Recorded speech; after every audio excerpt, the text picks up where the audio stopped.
আজকে যদি হিন্দুরা ঐক্যবদ্ধ হয়, ডাকদ্বীপ থেকে কোচবিহার, দার্জিলিং থেকে দীঘা, একটা স্লোগানই উঠবে, hello WB, bye bye TMC. এটা হচ্ছে আমরা এখানে হিন্দুরা ঐক্যবদ্ধ হচ্ছি না বলে। আজকে যদি হিন্দুরা ঐক্যবদ্ধ হয়, ন্যূনতম 70% হিন্দু, তাহলে এখানে যে সরকারটা হবে সেই সরকারটা মধ্যপ্রদেশ, উত্তরপ্রদেশ, আসামের মতো এদেরকে সাইজ করবে। এটা করতে গেলে হিন্দুদের এক হতে হবে। আপনি যে কথাটা বলছেন, ভাবছেন শুধু ঘরে বসে সোশ্যাল মিডিয়া পোস্ট করলে, কমেন্ট করলে এদের সরানো যাবে না। আমি নন্দীগ্রামে 65% হিন্দুকে এক করে এই মহিলাকে হারিয়েছি, যিনি রাজ্যের একমাত্র অযোগ্য। 11 কোটি লোকের কেউ অযোগ্য নয়, এই একমাত্র অযোগ্য। হিন্দুরা যদি ঐক্যবদ্ধ হয় তাহলে এ সব কিছুর নিষ্পত্তি হতে পারে। তাই পশ্চিমবাংলার রাষ্ট্রবাদী সনাতনীদের আবারও আমি বলবো, আর মাত্র 8 মাস আছে, ঐক্যবদ্ধ হন। হারিয়ে দেন একে, হারিয়ে দেন একে, সব ঠিক হয়ে যাবে। আপনি এখনই যে সিনেমাটা দেখছিলেন, এই কথাটা বারবার বলছিলেন যে রাজ্য আবার নতুন করে ডিরেক্ট অ্যাকশন ডের দিকে যাচ্ছে। সোহরাবুদ্দি সরকার বারবার বলেন যে পরবর্তী ক্ষেত্রে সোহরাবুদ্দি সরকার হবে। আরে সিনেমায় যা দেখিয়েছে, আমি তো মুর্শিদাবাদে নিজে দেখেছি। মুর্শিদাবাদে হরগোবিন্দ দাস, চন্দন দাসকে সিপিএম বলে খুন করেনি, মোহাম্মদ সেলিম গিয়ে বলেছিল আমার সমর্থক। আর আমি যখন ওর বাড়িতে যাই তখন বলছে যে আমি কার সমর্থক জিজ্ঞেস করেনি, আমি হিন্দু কিনা জিজ্ঞেস করেছি। শামসেরগঞ্জের হোটেল ব্যবসায়ী, সে বলছে আপনাদের সবার সামনে যে তৃণমূলের প্রতিষ্ঠা লগ্ন থেকে আমি তৃণমূল করি, আমি আমার বাড়ির একটা ছোট্ট ঘর বিনা ভাড়ায় তৃণমূলকে দিয়ে রেখেছি। আমার হোটেলও পুড়িয়েছে, বাড়িও পুড়িয়ে দিয়েছে, তৃণমূল হওয়া সত্ত্বেও, কারণ আমি হিন্দু। আজকে 1946-এর the Great Calcutta Killing Direct Action Day যা ছিল যে হিন্দুরা কাফের, হিন্দুদের খুন করো। এখনো তাই। আমরা তো মমতা ব্যানার্জির আমলে ডাইরেক্ট পিকচার দেখছি, ধুলিয়ান, শামসেরগঞ্জ, মোথাবাড়ি, ডাইরেক্ট পিকচার দেখছি। কোনো পরিবর্তন হয়নি, কোনো পরিবর্তন। জাতীয় মহিলা কমিশন, রাজীব কুমার কি নোটিশ জাতীয় মহিলা কমিশন কমপ্লাই করবে না। এর আগে বহু জিনিস কমপ্লাই করেনি, কমপ্লাই করবে না। জাতীয় মহিলা কমিশন কি করবে? আমি তো জাতীয় মহিলা commission, SC commission, ST commission, NHRC, এদের প্রত্যেককে বারবার বলি যে আপনারা অটোনমাস বডি, আপনাদের দায়বদ্ধতা আছে মহামহিম রাষ্ট্রপতির কাছে।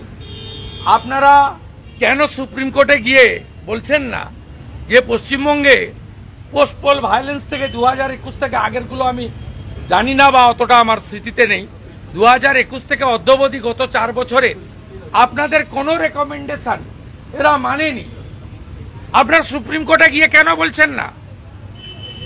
সুপ্রিম কোর্টে বললে তো সুপ্রিম কোর্ট শুনছে।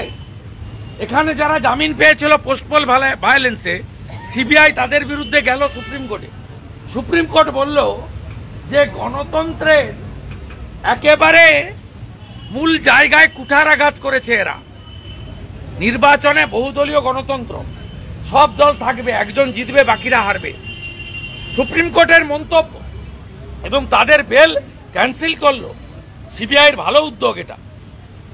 তাহলে মহিলা কমিশনে যদি রাজীব কুমার অ্যাপিয়ার না হয়, আমি বলছি অ্যাপিয়ার হবে না। আমি তো যা বলি কম বেশি মিলে যায়। বোলপুরের আইসির ক্ষেত্রে আমি তো আপনাদের বলেছিলাম যে অনুব্রত মণ্ডলের এগেনস্টে অ্যাকশন হতে পারে না। উনি মমতা ব্যানার্জির কোলের লোক, অ্যাকশন হবে আইসির বিরুদ্ধে। এবং কাজল বাবু আইসিকে প্রোটেকশন দিতে পারবেন না, যতই ছোট বাবুকে ধরে রাখুন। ছোট বাবু টাকাটা বুঝেন, অন্য কিছু বুঝেন না। আর ছোট বাবুর বড়টা ভোট লুটটা বোঝে ভালো করে। বলছি মহেশতলাতে যে ঘটনা ঘটলো, মিড ডে মিল পৌঁছাচ্ছে না, রাজ্যের বহু স্কুলে মিড ডে মিল পৌঁছাচ্ছে না। স্কুল আজকে একটি বহুল প্রচারিত ইংরেজি কাগজে স্টোরি হয়েছে, আমি সেটা দেখার পরে মাননীয় শিক্ষা রাষ্ট্রমন্ত্রী ডক্টর সুকান্ত মজুমদার দৃষ্টি আকর্ষণ করেছি এবং ক্যাবিনেট মিনিস্টার ধর্মেন্দ্র প্রধানকেও আমি ওই কাগজের কাটিং সহ আমার একটা নোট পাঠিয়েছি। মহেশতলাতে যে ঘটনা ঘটলো, চাল চুরি করছে মমতা ব্যানার্জির লোকরা, মিড ডে মিলের চাল চুরি করছে, 100% দেখিয়ে চাল নিচ্ছে আর 50% চাল ফোটানো হচ্ছে, নিকৃষ্ট মানের চোর। মুখ্যমন্ত্রী বকেয়া আদায়ের জন্য প্রধানমন্ত্রীর একটা অ্যাপয়েন্টমেন্ট চেয়েছিলেন, সেটা সম্ভবত হয়নি, যদিও মুখ্যমন্ত্রী আমি বলবো না, ফেডারেল স্ট্রাকচারে প্রধানমন্ত্রী যে দলেরই হোক মুখ্যমন্ত্রীরা টাইম চাইলে দেন, আমাদের প্রধানমন্ত্রী তো এগুলো মেনটেন করেন। কংগ্রেসের নাম্বার ছিল না, মেজর ব্লক হিসেবে অধীর চৌধুরীকে এলওপি স্ট্যাটাস দিত, পাবলিক অ্যাকাউন্টস কমিটির চেয়ারম্যান করেছিল। আর আমরা তো 16 ব্লক হওয়ার পরেও রেকগনাইজেশন পাই না। এই পশ্চিমবঙ্গ বিধানসভায় পাবলিক অ্যাকাউন্টস কমিটির চেয়ারম্যান আমাদের দলের লোক, মানে বিরোধী দলের লোক হয় না। স্ট্যান্ডিং কমিটির চেয়ারম্যান আমরা নেই। প্রত্যেক সেশনে বিরোধী দলনেতাকে কোনো ইম্পর্টেন্ট ইস্যুতে আওয়াজ তুলে বের করে দেয়। দেখতে দেখতে হয়ে গেল আর দুটো সেশন, মনসুন আর উইন্টার। তারপরে bye bye, hello WB, bye bye TMC, bye bye TMC, bye bye TMC. Kakdwip থেকে কোচবিহার, দার্জিলিং থেকে দীঘা, একটা স্লোগানই উঠবে আর তালে তালে মানুষ বেরোবে ঠিক পুজোর পর থেকে, hello WB, bye bye TMC. যেমন অন্ধ্রে উঠেছিল হ্যালো এপি, বাই বাই ওয়াইসিপি।